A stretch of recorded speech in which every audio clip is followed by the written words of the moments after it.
क्या आप भी देने जा रहे हैं यूपी होमगार्ड के पेपर? तो जाने से पहले कुछ चीज़ें देख लीजिए, समझ लीजिए हमारी बातों को।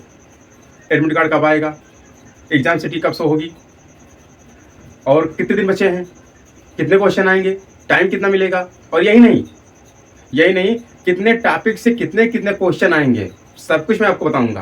क्योंकि 7-8 दिन बचे हैं तैयारी करने के लिए। अब इसी 7-8 दिन में आप कितना नॉलेज लिए हैं, कहीं से, किताब से, यूट्यूब के माध्यम से, कहीं से भी। लेकिन मैं जो टॉपिक बताऊंगा आप उतना पढ़ लीजिए, 100%, 80% आपको फायदा होगा। क्योंकि 100% तो नहीं बता सकता हूं कि 100% क्वेश्चन आएंगे। कोई बड़ा से बड़ा टीचर हो, 100% का 100% आता ही नहीं है। लोग 50 में 80% बता रहा हूं, उसी कोर्स से, उसी टॉपिक से क्वेश्चन फंसेगा। जी हाँ दोस्तों, पहले कुछ बेसिक चीजें हैं। यूपी होमगार्ड 2026 कुल कितने प्रश्न? 100 प्रश्न आएंगे, कुल 100 प्रश्न आएंगे। और इस 100 प्रश्न में केवल जनरल नॉलेज, क्या मैथ है? नहीं है। रीजनिंग है? नहीं है। ये सारी चीजें हैं ही नहीं। केवल जनरल नॉलेज से क्वेश्चन उठाए जाएंगे। नो नेगेटिव मार्क, कोई नेगेटिव मार्क है ही नहीं। जब कोई नेगेटिव मार्क नहीं है तो ज्यादा खुश मत होइए, क्योंकि ये सबके लिए है, आपके लिए नहीं है। क्योंकि जब नेगेटिव मार्किंग होता है तो उसकी स्ट्रेटजी दूसरी टाइप में होती है, गोला भरने की। और जब नेगेटिव मार्किंग नहीं होती है तो उसकी स्ट्रेटजी होती है गोला भरने की, दूसरी होती है। उस पर भी बात करूंगा मैं कि कैसे पेपर सॉल्व करना है। समय कितना मिलेगा? 2 घंटा समय मिलेगा। प्रत्येक प्रश्न 1 अंक का होगा। 100 प्रश्न 100 अंक, 100 प्रश्न 100 अंक। जो इसकी परीक्षा होगी 25, 26, 27, 3 दिन होगी। 25, 26, 27 अप्रैल, 3 दिन लगातार परीक्षा होगी। तो 3 दिन का मतलब यह है कि नॉर्मलाइजेशन होगा, इसमें बहुत तगड़ा होगा।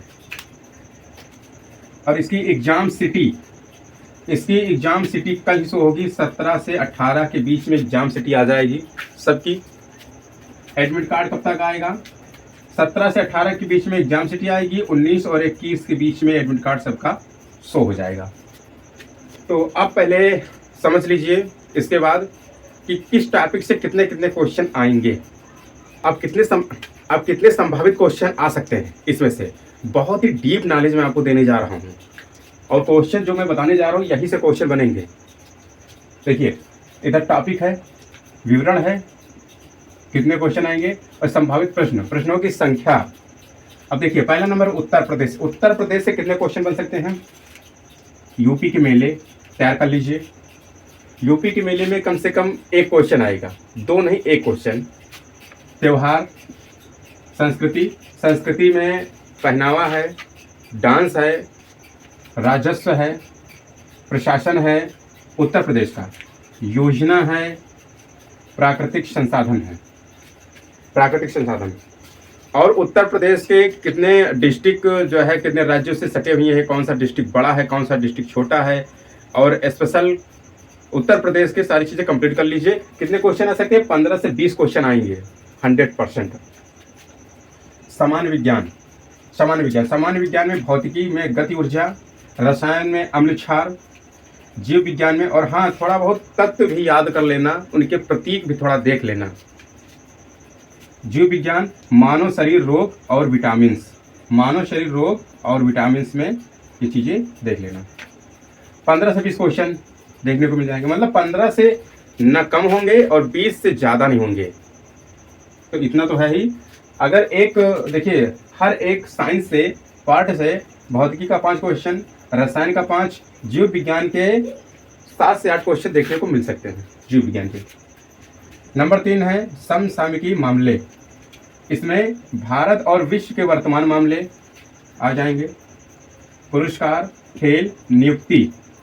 अब देखिए, इस समय ईरान, इजराइल और अमेरिका जो युद्ध हो रहा है, चर्चा में है, तो वहाँ की चीज़ें कंप्लीट कर लेना, थोड़ा बहुत देख लेना कि ईरान का जो क्षेत्रीय विस्तार है, ईरान के पड़ोसी देश, इजराइल के पड़ोसी देश, अमेरिका के पड़ोसी देश आप लोग देख लेना। और वहाँ की राजधानियाँ और वहाँ के जो है कॉइन्स, मतलब जो है राजधानियाँ, मुद्रा, सिक्के वगैरह, तो उनके नाम और राजधानियाँ सब देख लेना।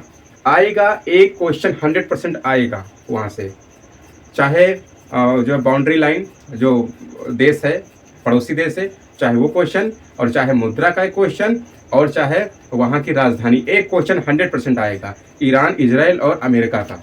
देख लेना है 15 से 20 क्वेश्चन। नंबर 4, भारतीय इतिहास और भूगोल। तो भारतीय इतिहास और भूगोल में भारतीय स्वतंत्रता संग्राम आएगा, संस्कृति, नदियाँ, खनिज, नदियाँ पूरे भारत की हैं, खनिज, कृषि, पहाड़, पठार, दर्रा, बंदरगाह, तट, सभी टॉपिक से एक एक क्वेश्चन, सभी टॉपिक से एक सॉरी सभी टॉपिक से एक एक क्वेश्चन आप लोग तैयार कर लेना। 15 से 20 क्वेश्चन देखने को मिल सकते हैं। और यही नहीं कि भारतीय स्वतंत्रता संग्राम में केवल यही टॉपिक पूछा जाएगा, इतिहास में मेडिवल हिस्ट्री, मध्यकालीन दिल्ली सल्तनत वगैरह 1-2 क्वेश्चन बन सकते हैं वहाँ से, और जैन धर्म, बौद्ध धर्म और सिंधु घाटी सभ्यता, थोड़ा बहुत, ज़्यादा नहीं कि थोड़ा बहुत आप लोग देख लेना। 5वां नंबर है लास्ट में, संविधान है। तो संविधान में संविधान की विशेषता, और जब संविधान आप पढ़ेंगे तो जाहिर सी बात है अनुच्छेद तो आप लोग पढ़ेंगे ही। अनुच्छेद में नागरिकता हो गई, मौलिक अधिकार है, नीति निर्देशक तत्व है, मौलिक कर्तव्य है, और संसद है, लोकसभा, राज्यसभा, संविधान संशोधन है, धन विधेयक है, और धन लोकसभा राज्यसभा हो गया, और विधानसभा, विधान परिषद, राष्ट्रपति, क्षमादान शक्ति, राज्यपाल, ये सारी चीज़ें, ये बहुत मेन टॉपिक हैं, बहुत मेन चीज़ें हैं संविधान की। अनुच्छेद सभी देख लेना। और विशेषता है, और संविधान स्रोत, कहाँ से संविधान उधार लिया गया है, उनके स्रोत जरूर। संशोधन भी, अर्थव्यवस्था, बैंकिंग, और मैं 2 चीज़ बताना भूल गया, एक है संविधान की अनुसूचियाँ, 12 अनुसूची हैं, वो तैयार कर लेना, और संविधान के भाग वो तैयार कर लेना। कितने क्वेश्चन? 10 से 15 क्वेश्चन बनेंगे। तो कुल टोटल 100 प्रश्न इसमें से बनाए जाएंगे, और भारत की जनगणना, लिंगानुपात और बाकी सारी चीज़ें, भारत के पड़ोसी देश, सीमा रेखा और बाकी सारी चीज़ें आप देख लेना। तो जो मैंने बताया बहुत डीप नॉलेज मैंने बताया है, यहीं से क्वेश्चन बनेंगे।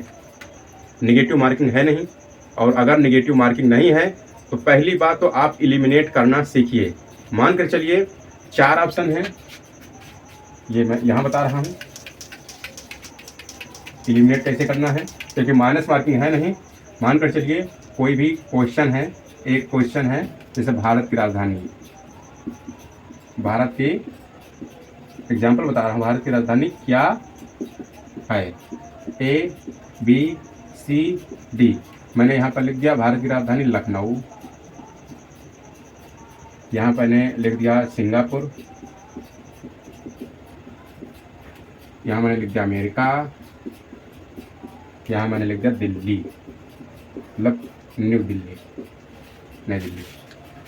अब ये नहीं कि भारत की राजधानी क्या है, माइनस मार्किंग नहीं है, निगेटिव मार्किंग है नहीं, तो आपने बस जो सोचा तुरंत टिक कर दिया, ऐसा नहीं करना है। अगर निगेटिव मार्किंग नहीं है तो आप लोग जो क्वेश्चन का नॉलेज नहीं है तो सबसे पहले आप एलिमिनेट करना सीखिए। अभी तक 4 ऑप्शन है A, B, C, D, तो चारों में 25-25% चांस हैं, लेकिन आपको पता है कि अमेरिका भारत से बाहर, ये तो हो ही नहीं सकता है, सिंगापुर भारत से बाहर है, तो हो नहीं सकता है, मतलब 2 ऑप्शन एलिमिनेट हो गए। कितने ऑप्शन बचे? 2 बचे, एक A बचा, एक D बचा, मतलब अब चांस ले सकते हैं 50-50%, तो इसको बोलते हैं तुक्का। अब चांस ले सकते हैं। अब मैं ये बता रहा हूँ कि अगर आपको कुछ, जैसे कोई भी क्वेश्चन अगर कुछ भी नहीं पता उसके बारे में, तो आप ऐसे पहले एलिमिनेट कीजिए, जो आपको लगता हो ही नहीं सकता तो पहले उसको काट दीजिए। काटने के बाद आप उसमें छांटिए कि कौन सा हो सकता है। पहली बात, जहाँ पर आपका माइंड सबसे पहले सोचे, जहाँ सबसे पहले सोचे कि हाँ ये होगा, बस उसी पर टिक कर दीजिए। जहाँ आपने सोचा कि ये होगा, फिर उसके बाद फिर आपने सोचा कि ये होगा, तो पक्का 100% गलत हो जाएगा। तो जहाँ आपने सोचा है पहला ऑप्शन जहाँ पर आपने सोचा वहीं पर टिक कर दीजिए, आपका सही हो सकता है, चांस हैं। तो बाकी एनालिसिस कैसा रहा और आप लोगों का कितना टॉपिक तैयार है, कमेंट बॉक्स में जरूर बताइए। वीडियो आपको कैसी लगी, और इसी तरह की वीडियो की जानकारी लेने के लिए हमारे चैनल से जुड़ जाइए, लाइक शेयर कमेंट जरूर कीजिएगा। धन्यवाद। जय हिंद, जय भारत।